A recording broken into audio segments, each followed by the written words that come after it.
Good morning, everyone. I am so excited to be here. Am I too close to the mic? Am I good? Okay. I'm so glad that Mark Romney invited me to speak. And as Joy announced, we have the topic of craft today. And that fits right along with what I do. I am I'm a stop motion lettering artist and lettering artist and stop motion animator. Sorry, I thought my slides were in the wrong order, but I'm just trying to get a little situated here. Okay. I got it. Okay, so I'm going to talk a little bit about how the power of craft can help teach us, heal us, strengthen us, uplift us, fulfill us, and bring us joy. And kind of go through a bunch of my process shots and videos along the way, because that kind of emphasizes the handcrafted nature of my work. So I don't know how many of you follow or have seen my work online and seen some behind the scenes photos already? Okay, so this might be a little bit repetitive to you, but for those who aren't familiar, here are a bunch of behind the scenes things. So I work with my husband, Josh Clason, and we run a video production studio.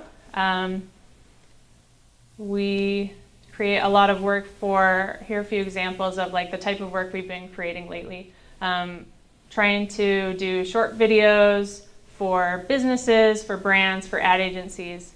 And this one was for a bank. The yogurt one. How's the sound?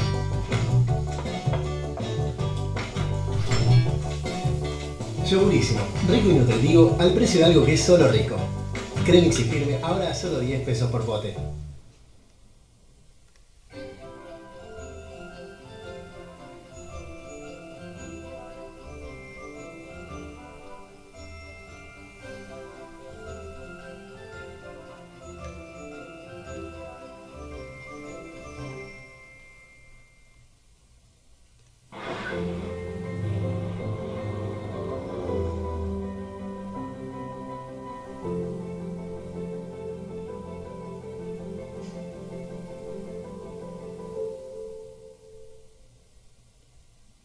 Okay, so all of those videos were handcrafted. I pushed in hundreds. How many, Josh, did we determine? How many push pins? 3,000 push pins. I had blisters on my index fingers on both hands. I had to rearrange a bunch of them too to make the lettering better and more legible. And so I did a lot of them more than once. And then had to pull them all out to do the stop motion portion. So very physical. And this one, we did yogurt lettering, pushed out of a squeeze bottle, and this small word line in Spanish is little pieces of almond. So I was using tweezers to get down and dirty with it. And on this one, I stacked several quarters and nickels to make the word up, raised up. I think there are 10 quarters stacked up there. And on this one that we did for Nordstrom, I was down on my hands and knees for hours, taping ribbon to the ground. I used tape underneath to make the ribbons stay there. So just a lot of physical nature of the work. So as a little backstory, I started teaching myself hand lettering about 8 or 9 years ago. And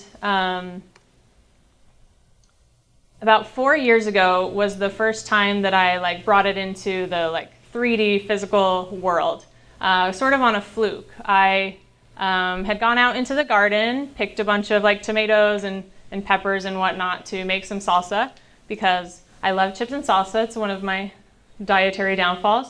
So kind of on a whim, I just decided to make some letters out of it on my kitchen table. And afterward I was yeah, that looks really cool, pleased with myself, and took a picture, posted it on Instagram, and people loved it, and I really loved creating it, and it made me happy. Just kind of getting away from the computer, or even from pencil or pen and paper, and just making something that was physical. So I kept doing it. I did a lot of, started doing lettering out of like tons of different kinds of objects, did some with flowers, and coconut and bananas, frosting, carrots. So I was just like doing a lot of this on my free time. I had a full-time graphic design job at the time.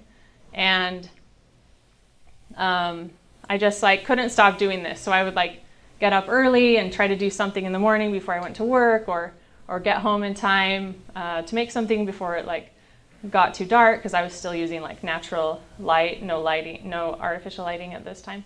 And so then I kind of realized like this is something like I always want to be doing. I want to do this like full time. Like, can I turn this into a job? And so I started being a little bit more strategic about it and trying to create these designs that included products. So like this one has Starburst jelly beans in it. This one has a Dove chocolate bunny. This one has Coca-Cola, which is still like a dream client of mine, like maybe someday. And then Larabar. I love Larabars. I always have them like stocked in the kitchen. So I created this and posted it, and this was still back in 2014, maybe the beginning of 2015. And Larabar saw it because I tagged them in it, and they happened to see it, and they ended up hiring me to create a few more for them. So that was like a happy, serendipitous like circumstance. After that, I created some work for Target, social media stuff, and then there was kind of I got into stop motion kind of as a fluke. So I was hired by an agency in New York City to create some work for American Express. And it was all supposed to be like a still image, and I had like sent sketches and they'd been approved, and I was about to start production. And then they came to me and they were like, can you actually create stop motion videos out of this design? And so I was like, yes, totally. Like, I can definitely do that. And I was terrified, like I had no idea. And so Josh, my husband, he has a film and photography background, and so he kind of like gave me some like tips and kind of showed me like how I could like set up the tripod. And it was very like, it was like a total hack job. I was like crawling under a tripod, like that was like the camera was angled down from a tripod. I was underneath the tripod trying to like, I guess I can play that. Place these like little lentils on there, you know, without bumping any of the tripod legs, because with a stop motion video, if you bump something, it like messes up the whole like arrangement. So, but yeah, we figured it out, and it kind of like set me on a different trajectory of like from still images to stop motion videos. And if I hadn't gotten that project, I don't know like if I would be doing stop motion today, or maybe I would have gotten into it later. I don't know, but I'm really grateful for that project. So that project really scared me, and I've had a few since that have been like really intimidating and daunting, but those ones are the ones that like really make you grow. Here's a list of some other clients that I've worked with. Joy kind of mentioned some of those: Starbucks, MGM Resorts, Country Living, blah, blah, blah. So here are a few examples of those. This Country Living magazine is currently on the shelf, so you might spot it at like bookstore or supermarket. And a funny little thing, like we couldn't find any watermelon with black seeds in it, but black seeds were part of my design with the like 101 and the word of and stuff like that. So Josh went on the hunt for like buying some separate black watermelon seeds from like a garden place, and then I tweezed them into like the holes of the watermelon to like make it look like it was a watermelon with black seeds. So it's like all about problem solving, right? Like all these projects. And this was for Denny's. Josh was like baking, like frying up all this bacon and trying to get it to me so I could like design it and shoot it before the bacon started looking too gross. And so we took a ton of photos, and then this was like a composite image of like several, like dozens of photos. So this for Annie's, that one was Twitter, Frito-Lay. And yes, I was on the floor like hands and knees, like creating like large Cheeto chip designs, and I ate way, way too many of them. This is for Red Vines.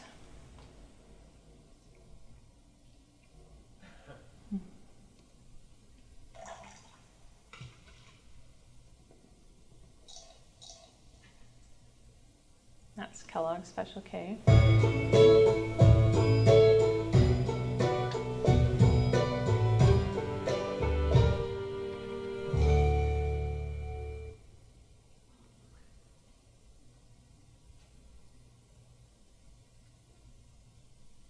So this one, we only had a table that was like as big as like a little bit bigger than the height that you see here. So in post, like our editor had to like make up this fake white space at the beginning so we could look like it was raising up. So again, just like lots of problem solving, figuring things out.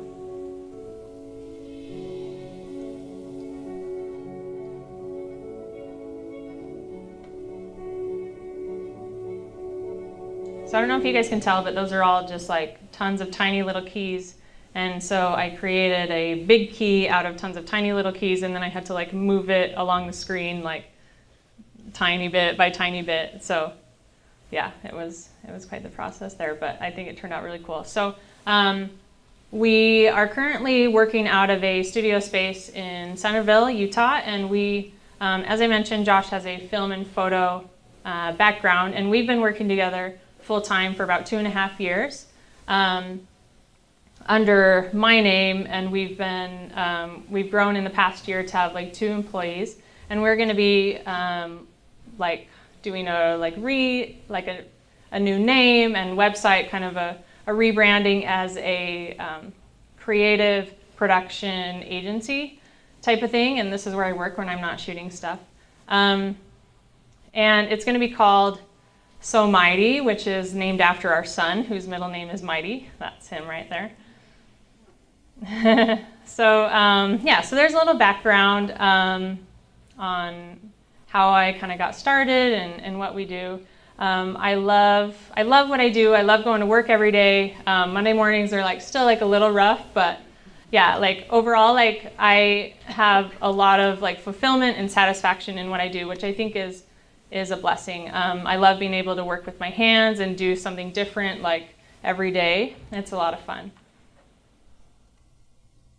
I feel like if I were to be trying to vectorize a project, I would like fall asleep at my computer at like 2 p.m. and it would take me weeks to finish, because like with that kind of stuff, I feel like I'm never done. There's always like some thing that I could change or like rework or whatever. But like with the handcrafted stuff that I do, I just like do it and then it's done, and I don't have to like rework it forever. And I love that about it.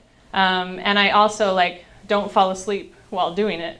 I like will stay up all night to finish some stuff, like total night owl. This one I like worked on all night long, like right before leaving on like a vacation. So I just like wanted to get it out of the way and not worry about it. So literally all night, and then I slept in the car like the next while we were traveling. But yeah, like I love that I've like found something that I mean, although it's like hard to stay up all night, like I also like it. Like I like what I do, so it's like not that big of a deal to me, which I think is really cool. And I don't know, I love that I'm taking something that began in my mind, or like our group brainstorm mind, and moving it into my hands, letting it out into the physical world, creating something that didn't exist before. It's kind of like taking fragments and building it into a whole, which I think is just a really cool opportunity.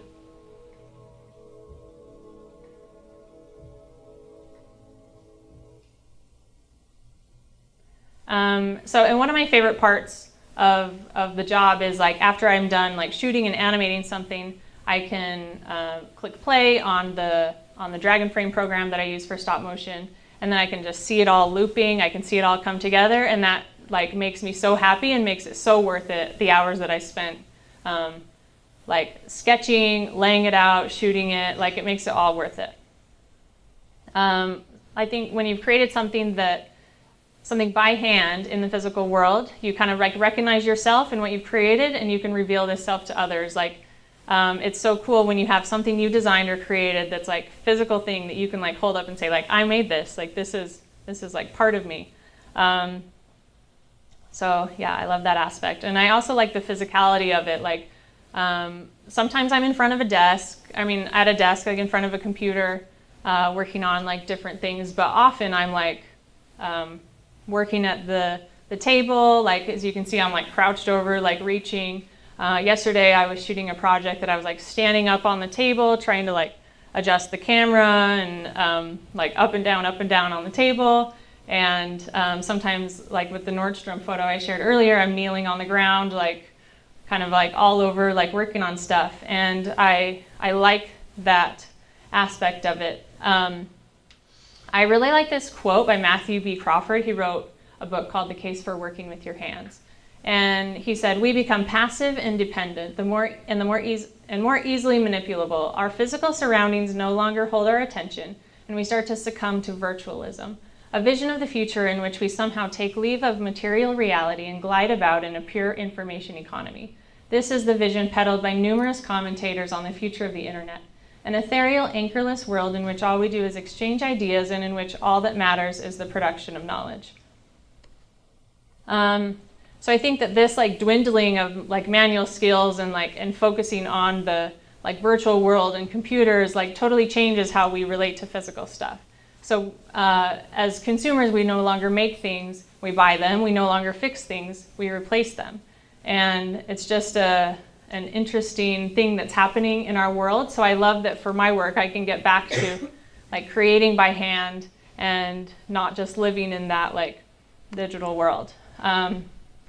Because I think that like as we rely too much on technology and online communication, we forget that working with our hands is more healing, joyful, satisfying than working on a computer like ever can be. I read an article recently that showed that on average we spend like 10 or 11 hours in front of a screen, which is a lot of our waking hours of the day. So whether that's like your phone or your computer while you're working or watching TV, like that's just a lot. And I'm very guilty of it, even though I work with my hands a lot, spend a lot of time behind a screen. But I always feel so much more satisfied if I'm like reading a book, like a physical book, rather than like reading from a screen or writing something that's like in a physical with a pen or a pencil rather than like typing it out. So I want you guys to think about the last time you made something by hand. Could have been like a garden or a cake or even writing in your journal, a painting, a sculpture. Think about what that last thing was and how did you feel during and after. I think as I mentioned, like I love seeing the like end result. It makes it all feel worth it, like sort of like cathartic, like release, like yes, like I did it, it was worth it, like sort of like childbirth, right? Like I made it through that and I feel so good now. So it's not only about completing the project, it's very much about the process. So I think we ought to find joy in the doing as much as having done. Here are just some little things about joy. Here's a little bit of a process there. So kind of shows the process of creating joy, which I think is what working with our hands is, like, because that can bring us such joy. Like if you spend the time like making a pie or a cake by scratch, doesn't it feel so good to like eat it afterwards or like show it off? Like I made this, like it wasn't just from a box, like you feel so proud about it.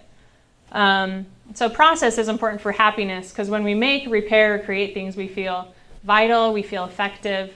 And the process itself like gives us more like self-esteem and healing and growth. So just a big bouquet of happy. I made this for Target a few years ago. So I think that crafting, like handcrafting, making things by hand, it has like many benefits for us. Like it can make us feel proud. It can make us feel more satisfied. It can have psychological benefits like emotional healing and growth. We feel more productive. And then in turn, we continue to be more productive, and it can bring us more happiness as well. So the state of flow is an interesting concept. It's like, I'll let this finish playing first. That was all made of sushi. So the psychologist who kind of came up with this term flow is, now I like looked up how to pronounce his name, but it's Mihai Csikszentmihalyi. That's how you say that name. So he's like a Hungarian-American psychologist, and he came up with the concept of flow, which is being completely involved in an activity for its own sake. The ego falls away, time flies, every action, movement, and thought follows inevitably from the previous one. Like playing jazz, your whole being is involved and you're using your skills to the utmost. So he also said, like, people are happiest when they're in the state of flow, when they're so involved in what they're doing that nothing else matters and everything else seems to fall away. So it calms your mind and clears your thinking when you can get into the zone or into the flow. And that's kind of like a form of meditation.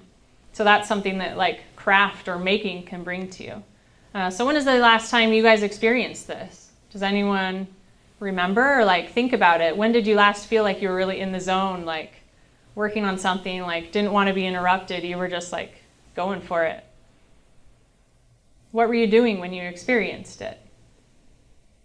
And how can you recreate that? How can you get back to that state of flow of feeling like this is where I'm meant to be, this is like what I'm doing, and like I feel really good and I feel like I'm on a roll. Carrie Barron, who's a psychiatrist and co-author of the book, The Creativity Cure, she said, when your hands are being used for something purposeful, your well-being increases, depression reduces, and anxiety is relieved.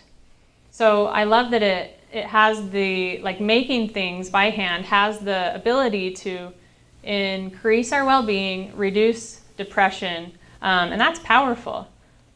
So, I was going to read a story. I forgot to bring my paper up here, but I'll just summarize it. So it's an article from CNN, and it's about like the healing power of craft. So there's this woman whose brother had died, and it would be better if I could read it, but I'll do my best here.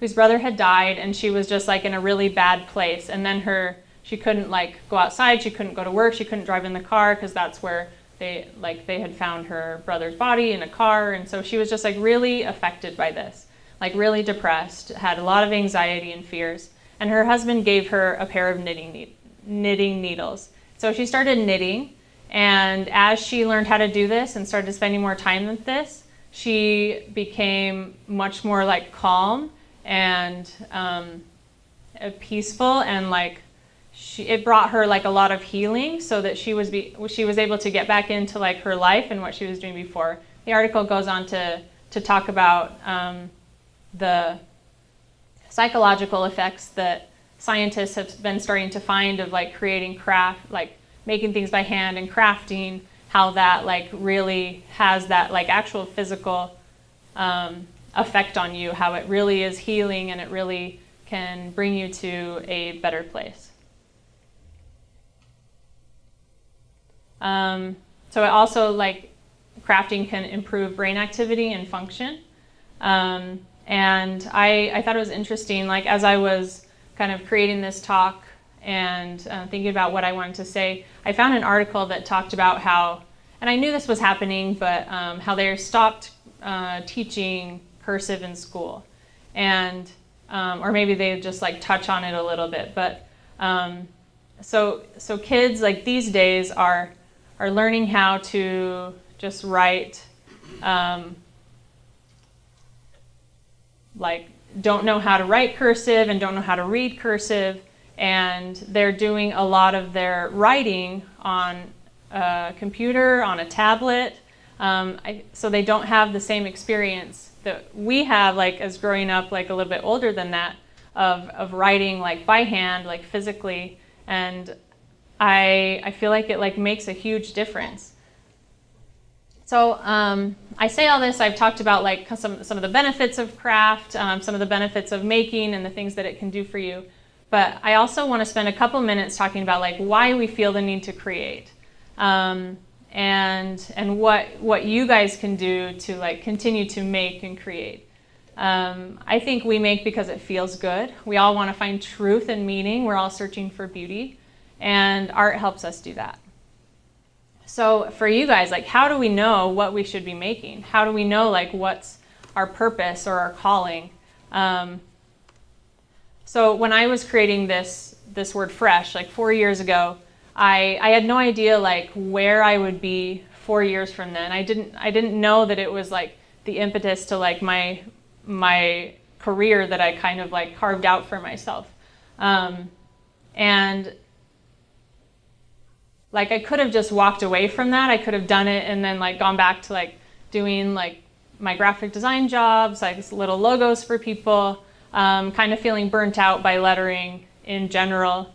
But this like kind of like lit something up in me and I decided to pursue it. And so that has led me to a lot of like opportunities that I didn't know I'd be able to have. So this word fresh on the right, it's one that I created a couple months ago, like as a redesign of the one I did 4 years ago. And just to kind of like compare like how far I've come in the past 4 years. And I also created a stop motion video of it.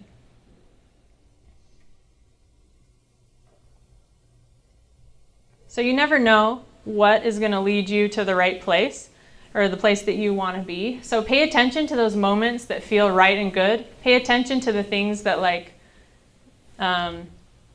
sing to your soul. Because those are the things we want to be doing more of. If you find joy doing something, you should be doing more of that thing. So I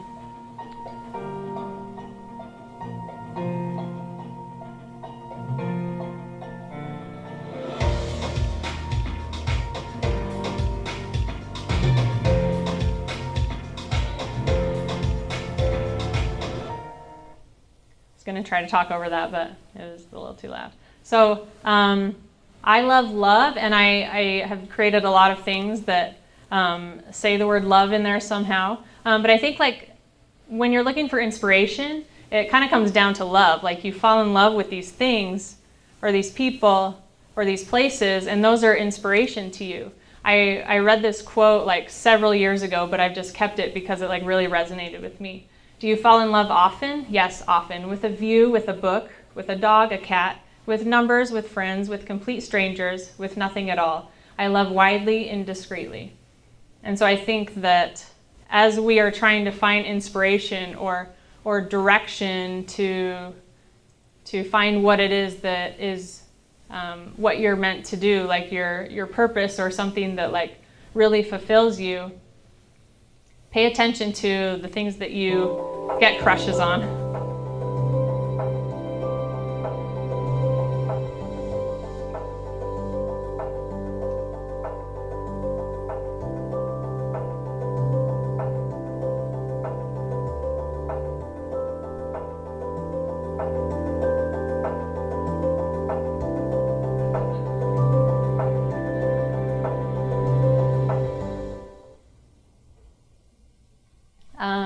So I also think about like what is unique to you, like what is your truth, what makes you you.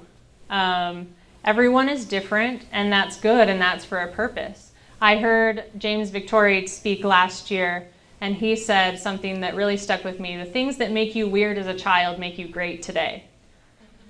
Right? Like, so think about that, like just to yourselves, like what made you weird as a kid? Did you get made fun of for something? Was there something you were ashamed of? Like, or was there something that like you felt you didn't want to tell people about or whatever? Like when you're younger, you just want to assimilate. You want to be like everyone else. And then as you get older, you're like, oh, like those things that make me different are actually really good.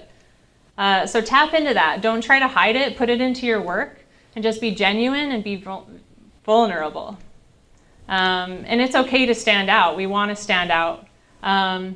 Even if we don't necessarily like all the attention or whatever, but I think that there's like a way that you can stand out in your own field or in your own like thing that you want to pursue. So also think about like, what do I have to say? What do I think? Like, what are the things that I have opinions about? So those are powerful and beautiful things, and those will have meanings to others. So if you care about one thing like a lot, not everybody's going to care about that. But the people who do are going to like really love what you're talking about or what you're doing. So it's not easy to pursue something we love because other things get in the way. We get distracted. Often those things are full-time jobs or other responsibilities. But keep creating anyway. Make time for it. Make goals for it. It's harder to choose to be productive rather than to binge watch Netflix. But it's worth it. Like the harder thing oftentimes is like the thing that will like help you grow more. So I love to talk about Newton's first law in regards to creativity. So an object at rest will stay at rest, and an object in motion will stay in motion.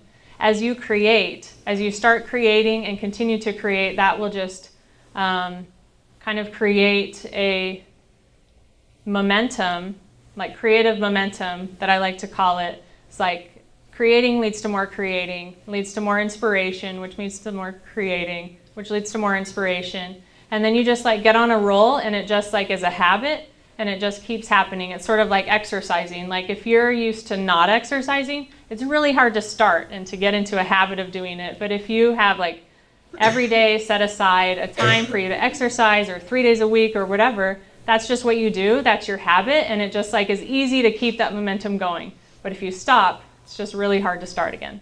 Anyone with me? So once you decide like this is what I want to try, or this is what I want to pursue, make a goal of how you want to achieve that, like something that you can be accountable for. And sometimes, this is for the World Cup, this GIF. Sometimes you might get blocked, or something like might not go as planned, but that's not necessarily a bad thing, because that can get you to help you get to the place that you really want to be. So for example, for the longest time it was my goal to like create an online store, and this was like several years ago. And it took like a long time to make it happen, like where I sold some things, some lettering things that I designed. And I finally did it. Like I opened it in like 2015, I think. And it just like, it was just kind of like meh, like nothing really like happened with it. Like I was going strong on it for a little bit, but then I didn't love like fulfilling orders, and like continuing to market it was kind of hard. And so I ended up like closing the store, because that wasn't really what I wanted to focus on. And I realized that like after I had that store and after I had my products. And that's okay, because it helped focus my direction, and it helped me jump over that hurdle and that goal that I'd been trying to complete for a long time. And once I was like clear of that and I had done it, I could finally like move on to the next thing. So just keep creating and keep going with it and keep trying, and eventually like you'll get there.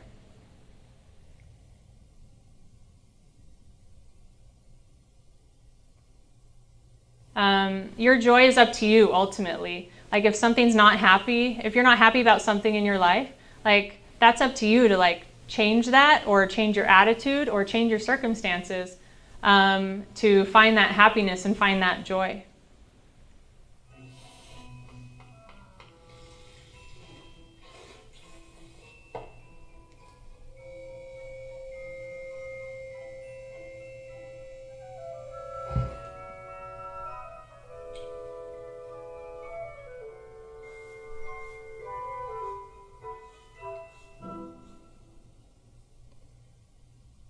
Look at that joyful face. I'm like so happy to be there with like an 80-pound concrete letter.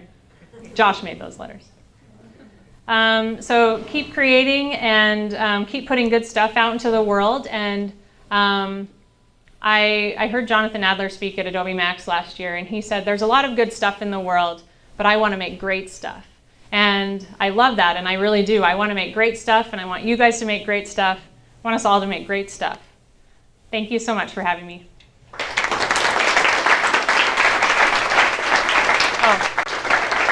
I forgot we're doing a Q&A. Okay, so do any of you guys have any questions for me? I guess I could start out with a question of like, let's see. Trying to think of one. Okay, does anyone have any questions? And I'll still try to think of one. Yeah?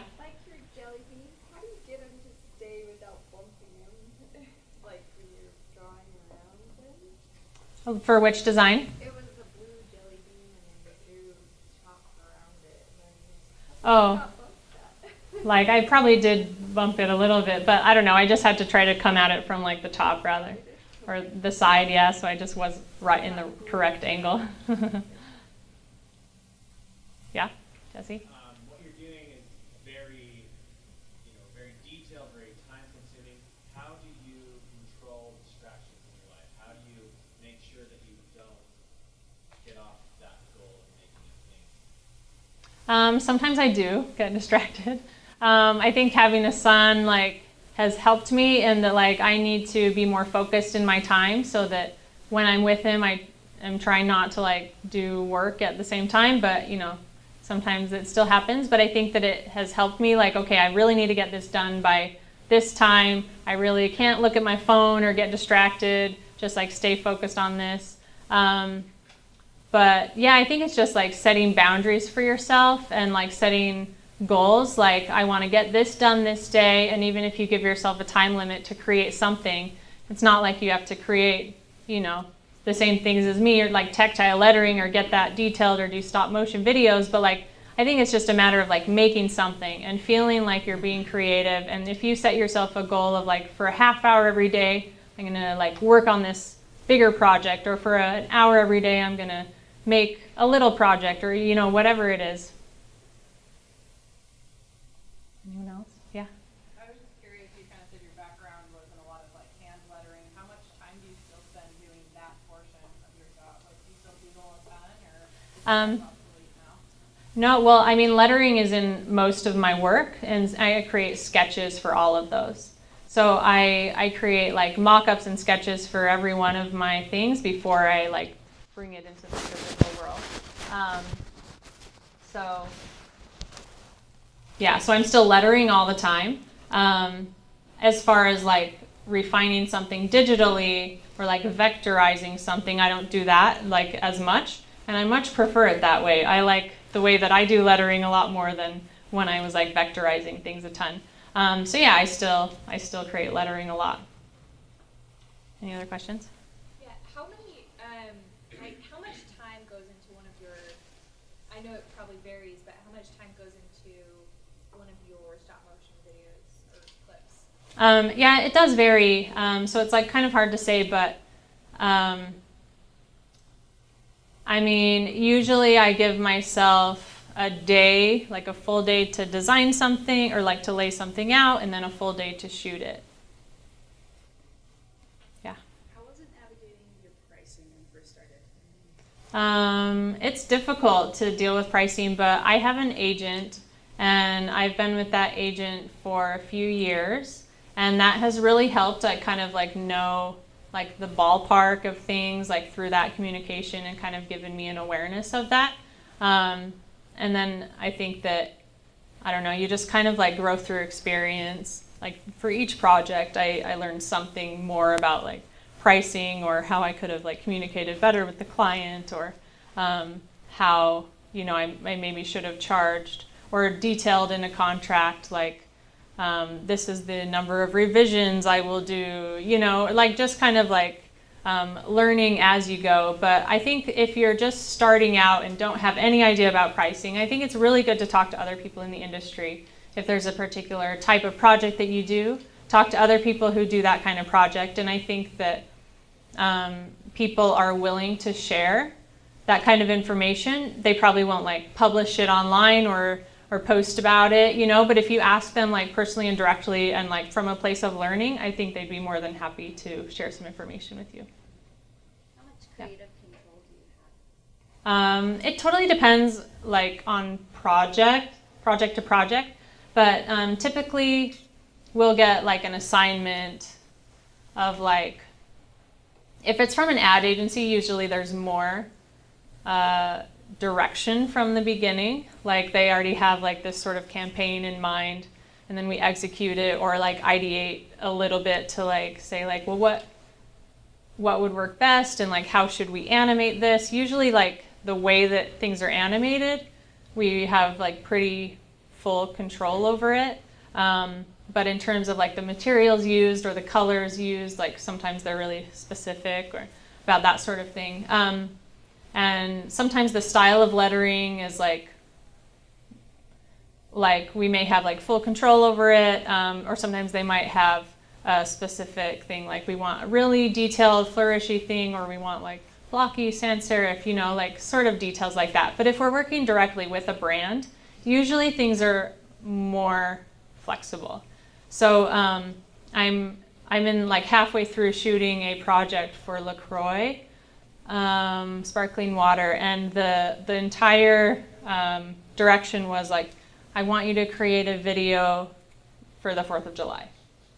And so then we're just like, okay, well, we could do this and this and this, and we pitched that, and they're like, sounds great. So like sometimes it's like as easy as that. So yeah. Where do you find your inspiration for your work? That's a good question. I follow people on Instagram who are inspiring to me. I recently like unfollowed a ton just because I felt like I was trying to like catch up on Instagram too much or like spend too much time there. But I think there's a lot of inspiring stuff there. I think Pinterest is helpful as well, but also like design and lettering books. Like Louise Feely has like beautiful typography and lettering books that are really like helpful and inspiring. And I personally really like old advertising, like French posters from like the Belle Epoque and like Golden Age like types, and like those things I really love. And yeah, I don't know. Is that helpful? Did you have a question back there? Oh, thought I saw a hand. So have any of you guys, oh, you have a question. So do you find that there are many other people doing what you're doing, and if so, how do you try and stand out? There are a few who are doing similar things, and I feel like what I'm trying to do, what we're trying to do is like be more of like full service video production, from like concept ideation to post-production, and doing these for like bigger projects, like bigger series with like TV commercials or like a series of social media stuff, and just kind of like trying to go with like bigger picture stuff. And also I think like making things look appealing and beautiful, like regardless of what the restrictions are on the project, or like visually or like the content. Like it's a goal of mine to like make things legible and make things like all the colors work and like things look really good. So I don't know, I just try to make things look beautiful. So yeah. You got time for one more question? Okay. Yeah. What, when a client asks you for revision, how much revision can you actually do? Or if they say, for example, they don't like this green, Yeah. you have to redo the whole thing? So she asked me if a client asks for revisions, like how much can I do in my the things that I create. It's definitely a lot easier to change a color in Illustrator than it is like a background surface of a video or a photo, like a stop motion sequence.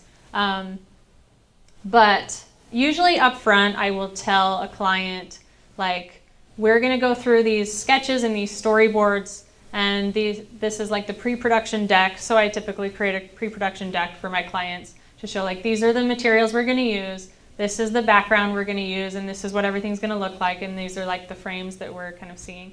And sometimes these pre-production decks are more detailed than others, just like depending on the project or the client.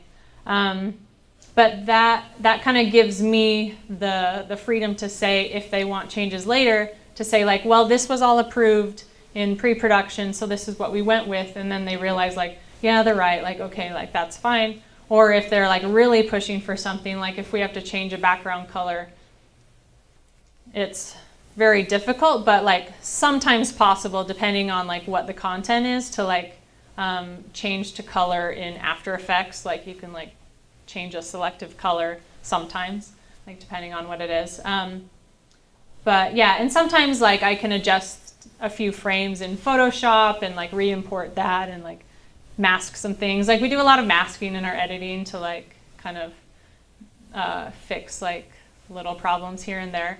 But yeah, I think it's just being having a lot of communication up front, and like so that the client knows what to expect, because it's always hard for communication like on both ends if people are frustrated at any point. So I just try to be like upfront about it. This is what I'm able to change after I shoot, and this is what I'm not able to change after I shoot. And if you require a reshoot later, then that will be like beyond the scope of the project and it will cost more money. So, is that our last question? Okay, thank you so much.